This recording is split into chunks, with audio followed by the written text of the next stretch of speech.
नमस्कार। वक्त इंडिया की खास पेशकश में आप सभी दर्शकों का स्वागत है। इस हफ्ते हम चर्चा कर रहे हैं धारा 370 पर। धारा 370 को जम्मू कश्मीर से हटाए जाने का करीबन 1 साल पूरा होने को है। इस बीच एक बड़ी चर्चा जो है वो जम्मू कश्मीर में चल रही है कि पिछले 1 सालों में धारा 370 गंवाने के बाद जम्मू कश्मीर ने क्या कुछ खोया और क्या कुछ पाया। इस पर और अधिक चर्चा करने के लिए आज हमारे साथ जम्मू कश्मीर प्रदेश कांग्रेस कमेटी के अध्यक्ष गुलाम अहमद मीर साहब मौजूद हैं। मीर साहब, वक्त इंडिया में बहुत बहुत स्वागत है आपका। धारा 370 को जम्मू कश्मीर से केंद्र सरकार ने जब हटाया 5 अगस्त का वो तारीख तक करीबन 1 साल पूरा होने को है।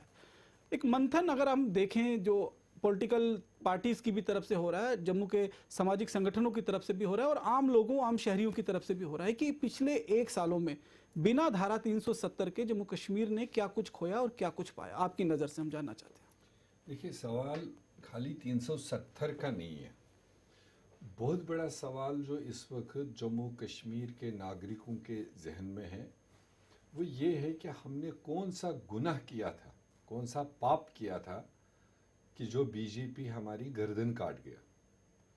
जम्मू कश्मीर रियासत अपने वक्त में एक मुल्क के बराबर की हैसियत रखता था जी। और 100 साल तक महाराजा ने इसमें रूल किया है और उस 100 साल के अंत में उन्होंने प्रोटेक्शंस भी दी थी यहाँ के नागरिकों के लिए। शायद उनकी फोरसाइटेडनेस थी कि आने वाला जो अंग्रेज़ निकलने के बाद में भारत जो उस वक्त एक बड़ा नक्शा था जी। तो उसको शायद कई हिस्से हो जाएंगे, लोग इधर उधर भागेंगे। तो मेरे ख्याल से वो महाराजा का एक बड़ा विजन था कि उन्होंने वक्त से पहले अपने नागरिकों को एक प्रोटेक्शन दी जी। कि इस रियासत के ज़मीन पर, इस रियासत के रिसोर्सेज पर हक सिर्फ यहाँ के बाशिंदों का होगा जी। जिसको हम दूसरे लफ्जों में कहते हैं जब उन्होंने स्टेट सब्जेक्ट डेवलप किया, लागू किया, तो वो उनका मैं समझता हूँ कि सियासी तौर पर बहुत बड़ा विजन था जी। और जिस खित्ते में हम रहते हैं, जिस जोग्राफिया में जम्मू कश्मीर बसा हुआ है, ये कोई साधारण नहीं है। तो इसके जो चारों तरफ हमारे, चाहे तब का जम्मू कश्मीर लीजिए या आज का जम्मू कश्मीर लीजिए, ये भारत के बाकी प्रांतों रियासतों के बराबर नहीं है, उनकी तरह नहीं है। अगर आप भारत के नक्शे को देखेंगे, नॉर्थ ईस्ट से लेकर बंगाल, बंगाल से लेकर बिहार, बिहार से यूपी, यूपी से उत्तराखंड, हिमाचल, जम्मू कश्मीर, आप यही एक लाइन ले लीजिए। बिल्कुल। आप देखेंगे जितने इसमें 10-15 प्रांत आज के भारत के हैं, उन प्रांतों को जो अपनी बाउंड्रीज है वो हार्डली 5 या 6% कहीं ना कहीं इंटरनेशनल बॉर्डर को टच करती है। मगर इस रेंज में वाहिद एक जम्मू कश्मीर रियासत है जिसका अगर आप बाउंड्रीज देखेंगे तो करीब 98% हमारे बाउंड्रीज कहीं ना कहीं इंटरनेशनल के साथ में लगते हैं। वो चाहे नेपाल हो, भूटान हो, चाइना हो, अफगानिस्तान हो, पाकिस्तान हो, कहीं पर ईरान के साथ भी टच होता है और पीओके जो हमारा हिस्सा है उसके साथ हो। तो देखा जाए तो ये एक वाहिद रियासत है जिसका 2-3% ही सीधे हमारे अपने मुल्क के साथ में आना जाना है वाया हिमाचल जो पोर्शन है, बाकी सारा ये है। मेरे ख्याल से जिस वक्त भी भारत और जम्मू कश्मीर एक हुए तो उस वक्त की लीडरशिप ने बहुत फोरसाइटेडनेस का इजहार किया है उस वक्त जब उन्होंने धारा 370 के तहत में कुछ प्रोटेक्शंस इस खिते को दिए और जिसको महाराजा ने 1931 में ही डिजाइन किया था। तो उसको उन्होंने कैरी फॉरवर्ड किया।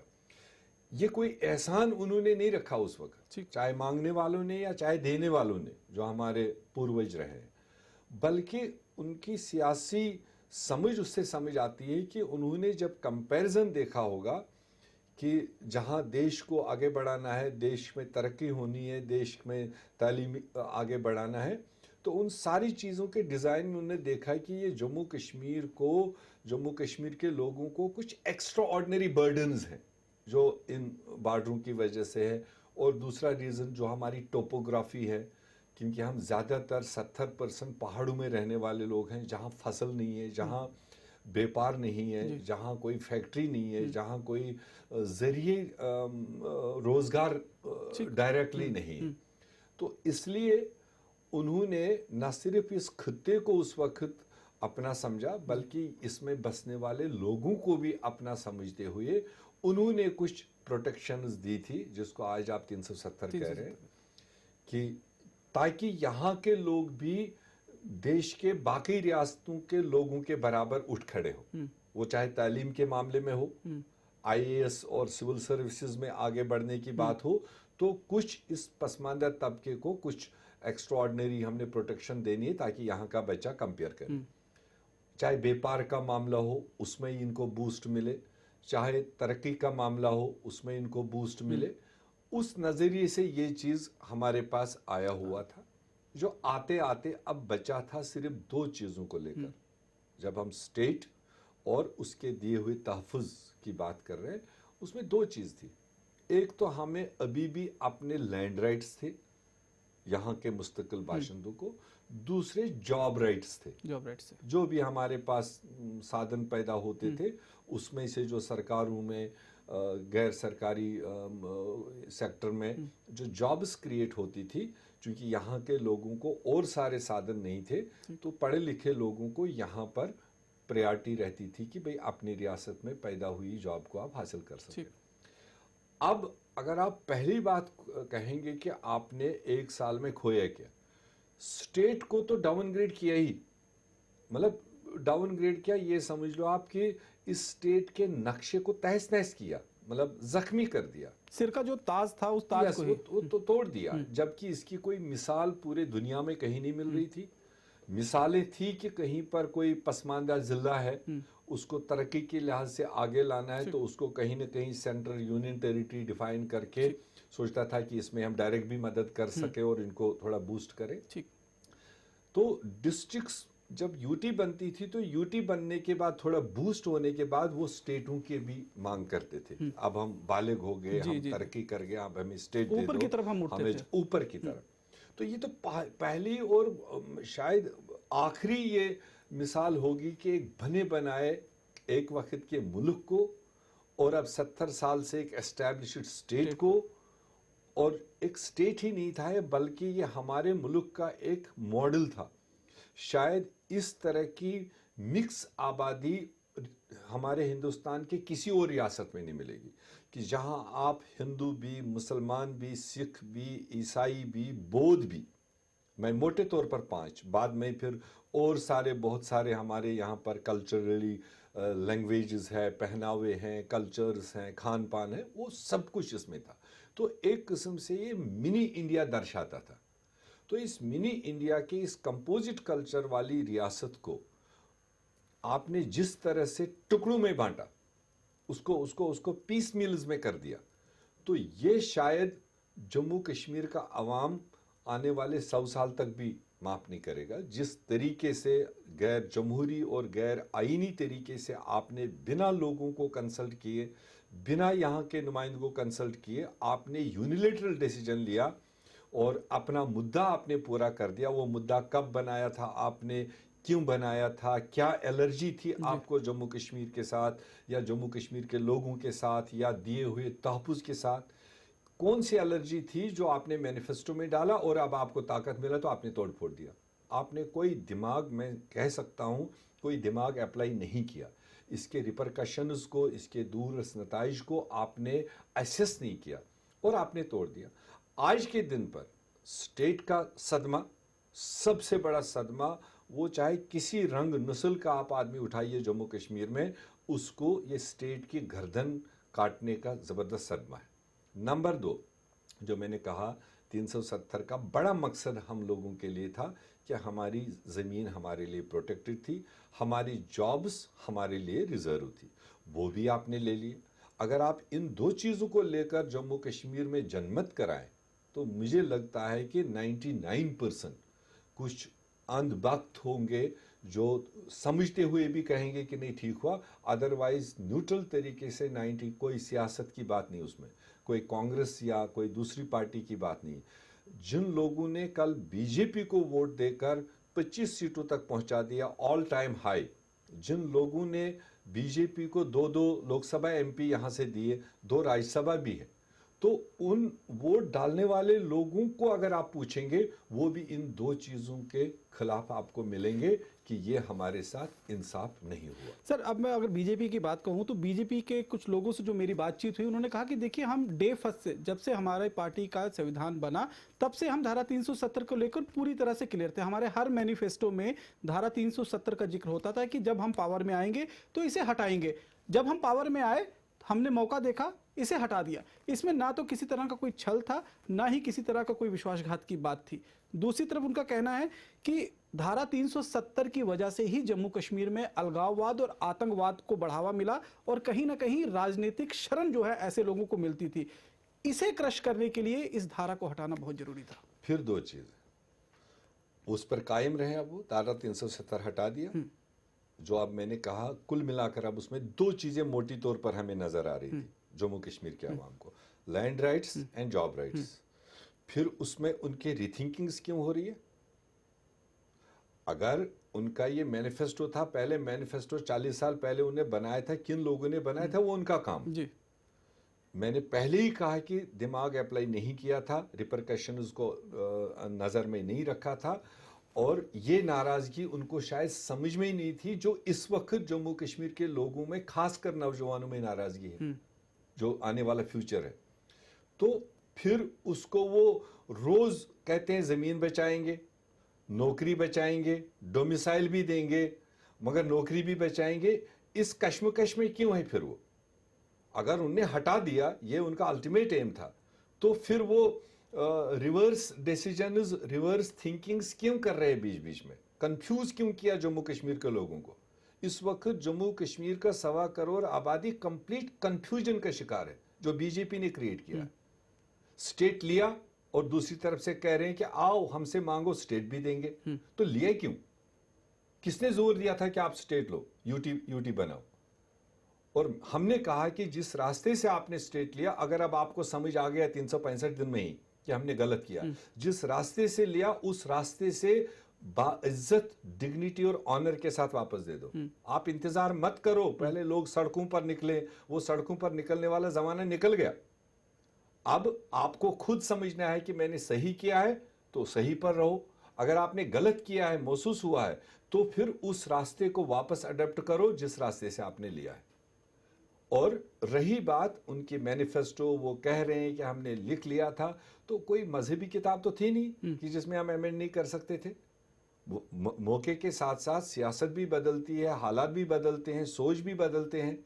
तो अगर कोई आज से 40 साल पहले उनके किसी पूर्वज ने ऐसा कोई वर्ड कहा है, तो 40 साल में देश ने तरक्की कितनी की, साइंस में, टेक्नोलॉजी में, एजुकेशन में, तो उनको भी वक्तन फवक्तन उस चीज़ को रिव्यू करना चाहिए। दूसरी बात कि अलगाववाद का जड़ 370 था, अब हटा दिया, स्टेट भी हटा दिया, 370 भी हटा दिया, अब 365 दिन होने जा रहे हैं। आज का फिगर उन्हीं का सुन लीजिए, होम मिनिस्टर ऑफ इंडिया का सुन लीजिए, होम मिनिस्ट्री के स्टेटमेंट सुन लीजिए, जितने all out, flash out, finish out सारे चला लिए। तो क्या आज 1 साल के अंदर जम्मू कश्मीर मिलिटेंसी मुक्त हो गया? कह दे, बांडीपोरा में एक ही घर के 3 लोग मारे जा रहे हैं, इलेक्टेड सरपंच मारे जा रहे हैं, वो अलग बात है, उसमें भी वो पार्टीजन तरीके से देख रहे हैं। तो आम नागरिक आज भी महफूज नहीं है। ये अगर महफूज होता तो फिर हम आज इतनी मथाई क्यों कर रहे हैं कि भैया पॉलिटिकल प्रोसेस शुरू करो?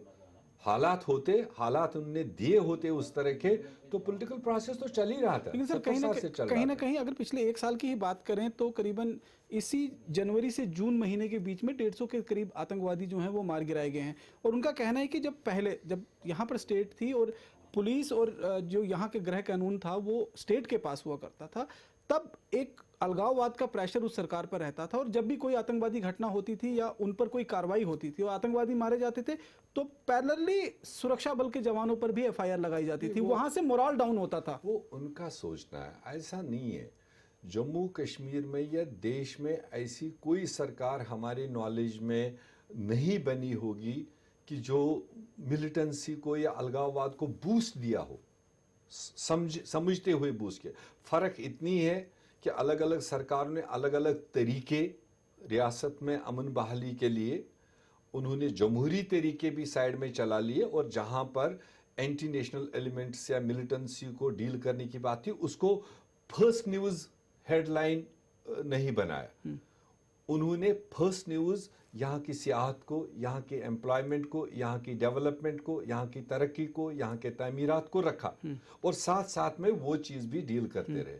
अब इनका काम है कि तरक्की कहीं नहीं, रोजगार कहीं नहीं, डेवलपमेंट कहीं नहीं, बस 24 घंटे बस उसी एक टॉपिक को लेकर पकड़ना। इसलिए वो चूंकि मीडिया के कुछ हाउसेस उनके खैरखा हैं जो 24 घंटे उसी को चलाते हैं। अदरवाइज 70 साल से जो भी सरकारें बनी हैं उन्होंने हर मुमकिन कोशिश की कि रियासत जम्मू कश्मीर में अमन हो, तरक्की हो, यहाँ के नौजवान खुशहाल हो, यहाँ के लोग खुशहाल हो।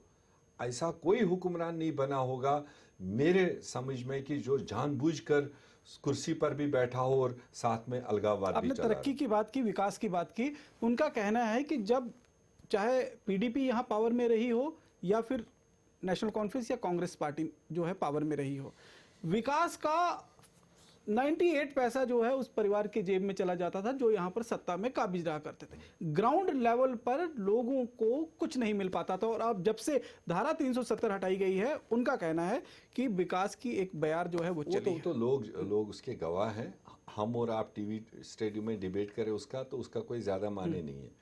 इनका विकास हुआ, उसमें कोई शक नहीं। कठुआ से खबरें आ रही है विकास की, सांबा से खबरें आ रही है विकास की, मुट्ठी से खबरें आ रही है विकास की, नगरोटा आर्मी कैंप के पास से खबरें आ रही विकास की। विकास तो हुआ है, बीजेपी को हुआ है विकास। जो 2.5 साल एमएलए रहे या मंत्री रहे, 100 करोड़ की प्रॉपर्टियां खरीद रहे हैं, और वो भी सरकारी ज़मीन। तो ये तो 2.5 साल का पीरियड है। और जिन्होंने 4-4, 5-5 टर्म किया हो, तो अगर उनके नज़र में कोई दिखाई दे रहा है तो इस कंपैरिजन में तो मुझे नहीं लगता है कि उतना उन्होंने किया होगा। ये कहने की बातें हैं। आज न तो बीजेपी सरकार में है न कोई पॉलिटिकल पार्टी। आज क्या हो रहा है जम्मू कश्मीर में? आज क्योंकि वहां पॉलिटिकल आदमी नहीं चला रहा है, तो इसलिए पॉलिटिकल आदमी के 50 एनिमीज भी होते हैं साथ में। तो हर खबर मीडिया वाले को मिलती थी। अगर वो कहीं चाय भी पी रहा हो, अगर वो कहीं मतलब किसी से बात कर रहा हो, तो उसके 4 माने निकाले जाते थे। आज सारा ब्यूरोक्रेसी के हाथ में है, और ब्यूरोक्रेसी के लेवल पर आज जम्मू कश्मीर के फैसले किस तरह से हो रहे, ट्रांसफ़र पोस्टिंग्स की इंडस्ट्री कैसे बढ़ चुकी है, और जो आपके स्टेट के रिसोर्सेज है उसको आउटसोर्स करके कहाँ जा रहा है। अगर उनके नज़र में ये तरक्की है तो ये तरक्की बीजेपी के लोगों को मुबारक हो। हम इसको तरक्की नहीं मानते। क्या आज आम इंसान, कोई साधारण गरीब किसी तहसीलदार के दफ्तर में जा पाता है, डीसी के दफ्तर में जा पाता है? सेक्रेटरीट तो दूर की बात है। कहाँ सुनवाई है आज यहाँ के बाशिंदे को, यहाँ के आम इंसान को, गरीब इंसान को जिसको राशन नहीं? वो सारे जमहूरी तरीके बंद कर दिए। तो अगर ये तरक्की है उनकी, तो ये उनको मुबारक हो। लेकिन उनका कहना है कि हमने तो डोर स्टेप पर सर्विस देना शुरू कर दिया है। अब ऑनलाइन आप हर चीज को अवेल कर सकते हैं, आपको दफ्तरों के चक्कर काटने की जरूरत नहीं है, आप घर में बैठे बैठे ऑनलाइन। अभी इतना एडवांस हिंदुस्तान नहीं हुआ कि आपको हर व्यक्ति ऑनलाइन इस्तेमाल करे। अभी तो इनके अपने पढ़े लिखे लोग जो इनके बड़े ओहदों पर बैठे, वो भी नहीं समझते होंगे। और उस रियासत की बात करें जिसका इंटरनेट भी आपने साल भर से बिठा रखा है। 4G बिठा रखा है, 2G पर काम चला रहे हो, तो वो कौन लोग चला रहे हैं? वो तो उन्हीं के चाहने वाले हो सकते हैं, मगर आम आदमी के पास में वो भी जरिए ख़त्म कर दिए। एजुकेशन सेक्टर को ख़त्म कर दिया। घर बैठे भी नहीं पढ़ सकते हैं। 1 साल से स्कूल आपके बंद है, कॉलेज बंद है, यूनिवर्सिटी बंद है। क्या पैरेलल आपने दे रखा है उनको? अगर वो तरक्की है कि घर में बैठे बैठे वजन बढ़ाओ, जो जम्मू कश्मीर के बॉयज़ गर्ल्स पूरे देश दुनिया में फैल चुके थे पिछले 10-20 साल में, और वो भी अब आकर घरों में पड़े हुए हैं, चाहे वो मुल्क के बाहर थे या मुल्क के अंदर थे, जो अपना रोजी रोटी कमा रहे थे वो भी इन हालात की वजह से वापस आकर घरों में बैठे हैं। जो यहाँ थे वो तो बेकार थे ही, जो कुछ चार आने बाहर कमा रहे थे वो भी आजकल यहाँ पर, मगर वो तो कोविड-19 के चलते जो वो जो भी संकट है, मनाया। जो भी है तो इसी रिजिम में ना, इसी रिजिम में, तो उसका पहला इम्पैक्ट तो उस चीज का भी हुआ जो उन्होंने फैसले लिए, जो देश में वातावरण खड़ा कर दिया, उसके चक्कर में भी बहुत सारे लोग वापस अपने घरों पहुंचे। उसके बाद जो कुछ बचे खुचे थे वो कोविड-19 के इस इम्पैक्ट की वजह से आज घरों में बैठे। तो अगर इसके बावजूद भी वो कह रहे हैं जम्मू कश्मीर तरक्की की राह पर है, तो वो उनको मुबारक हो। हमें तो जम्मू कश्मीर के लोगों को अभी तक कोई भी तरक्की का रास्ता उनके होते हुए यहाँ नहीं उनका दिखाई कहना है कि तरक्की जब हम शब्द का इस्तेमाल करते हैं तो विकास, स्वास्थ्य सेवाओं में हमने एम्स दिया, एम्स का काम शुरू हो चुका है। जम्मू को इंटरनेशनल क्रिकेट स्टेडियम देने की बात कही थी, वो हमने दे दी है। एक्सप्रेस हाईवे की तैयारी जो है वो शुरू हो चुकी है। अखनूर की 4 लेनिंग के काम जो है वो चल रहे हैं। IIM, IIT जैसे इंस्टीट्यूट जो हैं वो जम्मू कश्मीर में खुल चुके हैं। सड़कें बेहतर हो गई हैं। तो आखिरकार ये विकास नहीं तो आपकी नज़र में क्या है? ये with the passage of time चीजें तो इम्प्रूव करती ही हैं। वो बीजेपी हो या कल कोई और भी होता वहां पर। मैंने पहले ही कहा हो, जमाना तरक्की करता है। अभी भी अगर आप जम्मू कश्मीर में कनेक्टिविटी देखेंगे तो as compared to other states बहुत कम है। हमारे लोग फार फ्लंग पहाड़ों में रहते हैं जी। आपके 3 साल के एनुअल बजट तो यूज ही नहीं हुए। 2018, 2019, 2 साल तो कंप्लीटली आपने बजट को गोल कर दिया। 18 में आपने अनसर्टेनिटी सरकार की लाई जून के महीने में, उसके बाद ही कोई काम होते थे, नहीं हुआ तो गवर्नर साहब की तूती बोलती रही, जो उसको मर्जी हो, जो पुराने स्टार्ट किए हुए प्रोजेक्ट थे वो किनारे, तो उन्होंने एक अपनी नई किताब शुरू कर दी फाउंडेशंस का, मगर अल्टीमेटली वो भी एंड में नहीं पहुंचे, तो तब तक आपने स्टेट तोड़ा। फिर LG साहब आए, LG साहब को भी 7-8 महीने हो गए, तो ये पिछले सारे प्रोग्रामों को बंद करके अपना नया डिज़ाइन सोच रहा है। तो विद रिजल्ट 18-19 का बजट ही नहीं हुआ। तो उसका अगर इनके पास कुछ सेविंग रही भी होगी तो इस साल में लोगों को उम्मीद थी, कोई डिस्टर्बेंस भी नहीं थी, कोई सड़कों पर आपको हल्लाबाजी नहीं थी। अगर आप इधर से इन्वेस्टिगेट नहीं करेंगे तो लोगों की तरफ से कोई हल्ला गुल्ला वाली बात नहीं, उसके चाहे जो भी रीजन रहे होंगे, चाहे उनकी उम्मीदें खत्म, चाहे उनको पता है अब इंसाफ कहीं मिलना नहीं है, हमारी बात किसी ने सुनना नहीं, तो इसलिए लोगों ने एक ही आइटम तय कर दिया, टू बी साइलेंट। तो उस साइलेंस का फायदा ले सकते थे, ऑन ग्राउंड आप काम कर सकते थे, तो उसको कोविड के बहाने आपने गोल कर दिया। कहां पर आपको काम हो रहा है, किस जगह पर काम हो रहा है, ये तो हमें नहीं दिखाई दे रहा है। रही बात कुछ सेंट्रल प्रोजेक्ट्स जो PM पैकेज में आज से 4 साल पहले उन्होंने अनाउंस किया था 80,000 करोड़, उसमें जो प्रोजेक्ट्स आइडेंटिफाई किए गए थे, उस वक्त की सरकार ने प्रायोरिटी दी थी, तो वो जिस शिद्दत के साथ चलने चाहिए थे वो भी तो नहीं चल रहे हैं। और अगर 2 रोड प्रोजेक्ट्स आप दे भी रहे हो तो उसके साथ में टोल टैक्स भी तो लगा रहे हो, वो एक बड़ी आम लोगों पर एक बर्डन भी तो डाल रहे हो जी। और जहां पर मतलब एक तरीका होना चाहिए था, अगर लखनपुर में आदमी घुसता है, उसको बारामूला से निकलना है, आपको जितने टोल्स इम्पोज करने हैं तो आप उसको एट वन टाइम करो। तो आप जगह जगह पर इसको लोगों को इरिटेट करने का एक तरीका लिया है, तो वो आप लोगों से पूछ सकते हैं क्या उससे वो खुश है या ना खुश है। सर, आपने कहा कि जैसे कश्मीर घाटी में पिछले 1 साल में कोई बहुत बड़ा उत्पाद या कोई अपवाद जो है इस तरह से नहीं हुआ है, इसी को कहीं ना कहीं वो एक बड़ी कामयाबी बता रहे हैं कि धारा 370 हटने के बाद कश्मीर घाटी में जिस सीजन के अंदर सबसे ज़्यादा पत्थरबाजी होती थी, सबसे ज़्यादा आतंकवादी जब मारे जाते थे तो लोग पत्थर लेकर सड़कों पर उतर जाते थे, आज वो सब चीज़ें बंद कर दी गई हैं। ये तो उसको किस एंगल से लेते वो देख ले, बट हमारा जो नज़रिया है वो उसमें एक ज़बरदस्त गम गुस्सा देख रहा है। ये खामोशी कोई किसी फैसले की एक्सेप्टेंस नहीं है। क्या तूफान से आने से पहले की जो खामोशी उसे नहीं, मैं तूफान भी नहीं कहूँगा। मैं क्यों कहूँगा, मैं कहूँगा कि आदमी वहाँ बोलता है, वहाँ आक्रोश भी दिखाता है जहाँ उसको समझ में आता है कि मेरे आक्रोश करने से मेरी बात सुनी जाएगी, मेरे को अटेंशन मिलेगा, मेरी बात मानी जाएगी।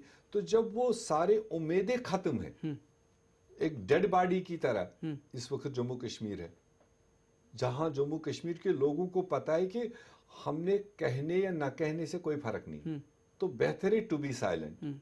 अपना जिसको जो रोजमर्रा की जिम्मेदारी है, कामकाज है, वो भी अब है ही नहीं कहीं पर। अपने काज पर लगे रहो। जब वक्त आएगा, जब वो मौका आएगा, हम बोलेंगे और हमारी रिक्वायरमेंट के हिसाब से हम बात करेंगे, तब करेंगे। तो इसको कोई हम अचीवमेंट नहीं मान रहे। आपने कहा कि लोगों की सबसे बड़ी जो एक चिंता थी कि अगर धारा 370 या 35 से जम्मू कश्मीर से जैसे हटेगा तो हमारी एक तो लैंड राइट्स जो हैं वो हमारे हाथ से निकल जाएंगी, और दूसरी तरह से हमारी जो नौकरियां जो हम लोगों के लिए थी वो हमारे लिए सबसे बड़ा एक चिंता का सबब बनी थी। लेकिन अब बीजेपी का कहना है कि उसका भी विकल्प हमने डोमिसाइल के रूप में दे दिया है। अब जो जम्मू कश्मीर का बाशिंदा होगा, जो डोमिसाइल सर्टिफिकेट होल्डर होगा, उसी को नौकरियां भी मिलेंगी और उसी को जमीन तो राइट्स जब कह दिया तो फिर क्यों परेशान है? अगर उन्होंने स्टेट सब्जेक्ट का डोमिसाइल दिया है और उनका वोटर खुश है, जो उनका वोटर है वो तो मैं गारंटी के साथ कहता हूं वो खुश नहीं है। मगर जो अगर उनका वोटर है, जो उनका कल तक थाल बजाने वाले में साथ देता था, अगर वो खुश है तो लेट देम बी हैप्पी। फिर उनको चिंता किस बात की है? तो फिर उस सूरत में एक जमहूरी अमल शुरू करो और वोट पॉलिटिक्स में आ जाओ। फिर इधर उधर के जिगजैग बहाने क्यों ले रहे हो? आपको डिलिमिटेशन बिठाना था तो 6 महीने पहले बिठा सकते थे। जिस दिन आपने रिऑर्गेनाइजेशन किया उस दिन बिठा देते। 90 डेज में 100 डेज में आप डिलिमिटेशन करके जो भी आपका डिजाइन है दिखा देते। Go for the election. जिस किसी स्थिति में आप करना चाहते हो करो। तो आप हमसे फिर क्यों पूछ रहे हो? मैं तो 1.25 करोड़ लोगों के बिहाफ से जो मुझे जनरल एक सुमेल है वो मैं पेश कर रहा हूँ। उनको क्या सुमेल मिल रहा है? अगर उनको वो कंफर्ट जोन अपने आप को लग रहा है कि हम कंफर्ट जोन में ये सारे फैसले करने के बाद आए ना सामने। तो आप सर पूरे प्रदेश में घूमते हैं, लोगों से मिल रहे हैं, डेलीगेशन से मिल रहे हैं, अगर मोटा मोटा लोगों का एक मिजाज हम जानना चाहें कि आपके माध्यम से क्या कुछ लोगों के मन में इस वक्त चल रहा है धारा 370 हटने के बाद?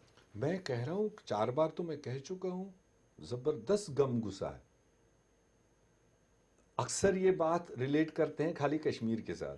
आज कश्मीर की ही बात नहीं, मैं आपको अपने जम्मू प्रोविंस के लोगों की बात बता रहा हूँ। मैं उन लोगों की बात कह रहा हूँ शायद जिन्होंने पिछले साल 5 अगस्त को खुशियां मनाई थी कि चलो 370 हट गया, शायद ये कोई कश्मीर के लिए, कोई कश्मीरियों के लिए कोई गिफ्ट था तो हटा दिया, अच्छा है। आज यहाँ के संजीदा दानिशमंद लोग महसूस कर रहे हैं कि जो हमारा एक इज्जत था वो उड़ा दिया। आज जम्मू कश्मीर के आदमी को जम्मू कश्मीर से बाहर निकलकर कोई रेस्पेक्ट नहीं है। तो इसलिए फील सब कर रहे हैं, बोल कुछ ही लोग रहे। बोलने पर चूंकि मुंह पर ताले लगा रखे अलग अलग किस्म के, तो इसलिए बोल नहीं पा रहे हैं। ये खामोशी जो है ये पता चलेगा जिस दिन यहाँ पर जमहूरी तरीके से कोई एक्सरसाइज हो जाएगी, उस दिन पता चलेगा। सर अभी नेशनल कॉन्फ्रेंस के जो उपाध्यक्ष हैं उमर अब्दुल्ला साहब का एक बयान आया कि जब तक स्टेटहुड वापस नहीं आएगी मैं इलेक्शन नहीं लड़ूंगा, किसी भी तरह का कोई कंटेस्ट होगा। क्या कुछ आपका कहना है इस बाबत? क्या वो उनकी पार्टी का इंटरनल मैटर है या फिर कांग्रेस की भी सोच कहीं ना कहीं इसी से मिलती जुलती है? नहीं, ऐसा नहीं है। हमने अभी ऐसा कुछ नहीं। पहले चुनाव तो सामने आए, अभी तो हमें नहीं लग रहा है कि इनको चुनाव के लायक माहौल है या अपनी स्थिति चुनाव के लायक दिख रही है। जिसका मैं इतनी देर से जिक्र कर रहा हूं आपको, वो हीट उनको भी मालूम है। तो पहले चुनाव नजदीक तो आए, किस सिचुएशन में, किस रंग में, किस कलर में वो चुनाव सामने रखते हैं, तब पॉलिटिकल पार्टीज बैठेंगी, अपना अपना व्यू देंगी। मगर फिलहाल कांग्रेस ने न पहले के भी बायकॉट की बात की, न आज हमारे जहन में, मगर किस सिचुएशन में, किस शेप में हुक्मरान पार्टी सामने आएगी वो उस वक्त डिस्कस करेंगे। डिलिमिटेशन की बड़ी चर्चा चल रही है। अभी डिलिमिटेशन आयोग का भी जो गठन जो है वो किया जा चुका है, उसका कामकाज कोविड के चलते कह रहे हैं कुछ डिले हो रहा है। लेकिन क्या लगता है कि जो बीजेपी ने वादा किया था कि जम्मू के साथ नाइंसाफी हुई है, डिलिमिटेशन में 27 साल का उन्होंने रोक लगा दिया था फारूक अब्दुल्ला की सरकार ने, उसके बाद जो सेंसस हुआ, सरकार ने नहीं, वो पार्लियामेंट ऑफ इंडिया ने 2026 तक के लिए रोक लगाई थी। तो चूंकि जम्मू कश्मीर उसका एक हिस्सा था तो पाबंदी हम पर भी आती थी। उनका कहना है कि जो फायदे की चीजें हैं उन्हें तो उस वक्त की सरकार बड़ी जल्दी कबूल कर लेती थी। हर सरकार करती है, उसमें कोई उनके लिए कसूर नहीं। आज भी जो भाजपा को जो अपना फायदा दिखाई देगा तो उसको तो डोल बजा के कहते हैं, जो फायदा नहीं दिख रहा है तो उसको गोल करते हैं। बीजेपी का एक बहुत बड़ा आरोप यह है कि धारा 370 जो है वो कांग्रेस की देन थी। उसमें जवाहरलाल नेहरू जो तत्कालीन प्रधानमंत्री थे, उन्होंने शेख अब्दुल्ला को खुश करने के लिए इस तरह की धाराओं को पीछे के रास्ते से, संसद भवन के रास्ते से नहीं, पीछे के रास्ते से जो है वो उन्होंने इंडक्ट करवाया। इंटरव्यू में खाली भाजपा के जहन को डिस्कस कर रहे हैं, तो उसके लिए तो हम बैठे नहीं, हम कांग्रेस की बात कर रहे हैं। हाँ, बिल्कुल। तो हमने सीना ठोक के कहा हमने दिया है, हमने कब कहा हमने नहीं दिया है, और उसका डेफिनेशन मैंने दिया है। हम किस खित्ते में, हम किन हालात में देश का हिस्सा बने थे, और जिसका डिजाइन महाराजा हरि सिंह ने, उस वक्त शेख मोहम्मद अब्दुल्ला साहब थे जहां थे, मगर महाराजा हरि सिंह ने क्यों स्टेट सब्जेक्ट क्रिएट किया, उसका जवाब दे। वही स्टेट सब्जेक्ट बाद में 370 के शेप में कॉन्स्टिट्यूशनली उसको थोड़ा वसअत दिया गया कि भाई इस खित्ते में रहने वाले लोगों को, इनको अपनी जमीन, अपनी जॉब, अपनी रिसोर्सेज का हक खुद होना चाहिए। तो सर, आखिरकार कांग्रेस ने ही एक मौका क्यों दिया दूसरी पार्टियों को कि वो इसको हटा सके, टेम्परेरी वर्ड यूज कर? तो वो तो कानून में होता है, कोई अकेले उसमें ही थोड़ी होता है। जब से इंडियन कॉन्स्टिट्यूशन बना है तब से मेरे ख्याल से 100-125 बार कॉन्स्टिट्यूशन की अमेंडमेंट हुई है। जो तब पुख्ता थे, वक्त आते आते अगर उसकी ज़रूरत नहीं लगी तो उसको चेंजेस भी किए, उसको अमेंड्स भी किए, कुछ नए भी क्रिएट किए। तो वो वक्त के साथ साथ हमको देश को आगे बढ़ाना है, तो देश के चलाने के लिए कुछ चीज़ों को अमेंड किया जाता है, कुछ चीज़ों को ऐड किया जाता है। तो अगर उस वक्त भी टेम्पररी तो ऐसा लिखा नहीं जाता है, वो तो ट्रांसलेशन इनका है कि ये टेम्पररी था, टाइम बीइंग था। तो टेम्पररी भी अगर यूज किया था वर्ड, वो टेम्पररी का माने बहुत लंबा होता है कि जब तक इस खित्ते के लोग भी बाकी खित्तों के बराबर एट पार खड़ा न हो, जिसका डेफिनेशन मैंने पहले कहा कि हम किन इलाकों में हमारे ऊपर किस तरह के मतलब परेशानियां हैं, तो उनसे निपटने के लिए कुछ एक्स्ट्रा प्रोटेक्शन दी जाती है। तो उसमें उनको क्या आपत्ति है? एक आखिरी चलते चलते सवाल सर पूछूंगा कि जो 1 साल कंप्लीट होने वाला है धारा 370 को लेकर, उसमें आप अपनी नज़र से क्या देखते हैं कि क्या विकास के कार्य आगे बढ़े हैं या फिर हम और पीछे गई हमारी स्टेट? जम्मू कश्मीर ने सब कुछ खोया ही खोया, पाया कुछ नहीं। पाया अगर बिजली के बिल्स, पानी के bills, taxes, tolls, corrupt system और जमहूरियत का गला घोंटना, ये हमने इस साल में पाया। बाकी जो कुछ था हमारे पास, किसी एंगल से देख लीजिए, सबसे बड़ी बात है कि गर्दन काटी गई, खो लिया। हमारी इमेज जम्मू कश्मीर वालों की देश और दुनिया के नज़रों में गिरा दी। वो अकेले गुलाम अहमद मीर या आपकी या मेरी नहीं, उसमें पूरे जम्मू कश्मीर के अंदर रहने वाले लोग, हमारे नौजवानों की। और जो कुछ बच्चे खुचे इनके बड़े बड़े दावे थे, 50,000 जॉब्स देंगे, फास्ट ट्रैक पर देंगे। मुझे 1 साल में बताओ, एक जॉब का ऑर्डर कहीं पर निकला? एक कोई ऑर्डर इशू हुआ हो कि भाई इस व्यक्ति को 50,000 जॉब की बात चल रही है? कुछ नहीं चल रही ना, बातें चल रही। आपने फिलहाल 365 दिन में कहा, मुझे एक ऑर्डर आपके चैनल के माध्यम से दिखाओ कि इन 365 दिनों में ये 4 ऑर्डर निकले हैं और ये 4 लोगों को रोजगार मिला है। मीर साहब, वक्त इंडिया को समय देने का बहुत बहुत शुक्रिया। तो ये थे जम्मू कश्मीर प्रदेश कांग्रेस कमेटी के अध्यक्ष गुलाम अहमद मीर, जिनसे हम चर्चा कर रहे थे कि जम्मू कश्मीर से धारा 370 छीनने के बाद रियासत के लोगों को पिछले 1 साल में क्या कुछ मिला है। हालांकि कांग्रेस का जो मत है, उनका कहना है कि जम्मू कश्मीर से केंद्र सरकार ने उनकी इज्जत, मान, मर्यादा सब कुछ जो है वो छीन लिया है। वहीं दूसरी तरफ अगर हम केंद्र सरकार की बात कहें, उनका कहना है कि धारा 370 हटने के बाद जहां एक तरफ कश्मीर घाटी में अलगाववाद और आतंकवाद पर अंकुश लगा है, तो वहीं विकास के कार्यों में जो है वो तेजी हुई है। अब इसका फैसला आखिरकार हमने खोया ज़्यादा है या पाया ज़्यादा है, इसका फैसला जनता को करना है और जब इलेक्शन होंगे तो जनता अपना फैसला सुनाएगी। बाकी की खबरों के लिए आप देखते रहें वक्त इंडिया। नमस्कार।